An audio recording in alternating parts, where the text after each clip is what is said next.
Сегодня начал свою работу второй международный конгресс проекта «Музыка для всех».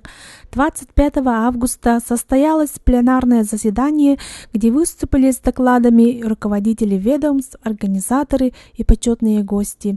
В течение 5 дней ведущими мастер-классов, творческих лабораторий, практикумов будут ведущие музыкальные деятели из Москвы, Санкт-Петербурга, Казани, Новосибирска, Владивостока и Якутска.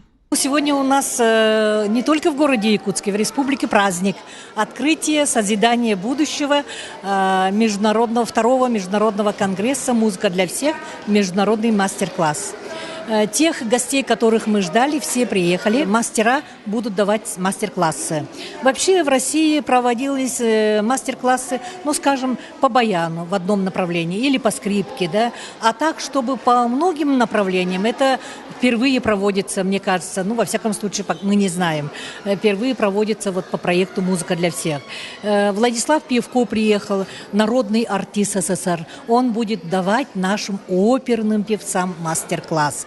Значит, приехали российская школа Судзуки, ассоциация Судзуки, которые будут детям с 4 лет учить музыке. Цель этого конгресса – пробудить интерес к музыке, пробудить мотивацию, чтобы наши дети захотели бы заниматься музыкой. И самое главное – изменение парадигмы музыкального воспитания, музыкального образования в Республике Саха-Якутия. И, конечно, в этом году данный международный конгресс получил патронат ЮНЕСКО. И ЮНЕСКО заинтересовалась нашим проектом, и мы бы хотели распространить его по всей России и быть, скажем, членом российского ИСМЕ, Международного общества по музыкальному образованию. Надо сказать, что событие, конечно, грандиозное, тем более, что приглашены такие ведущие деятели искусства и России, и зарубежья.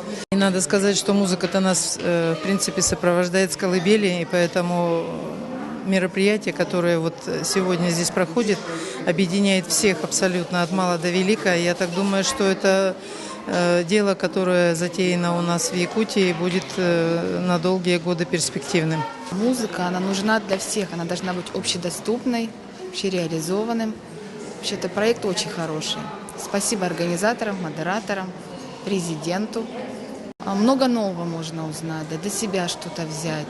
Так-то у нас мы не работаем по этому проекту. У нас в городе этот проект есть, но конкретно мы не работаем. Посмотрим, только первый день, еще курсы будут. Так что я думаю, что многое для себя возьмем.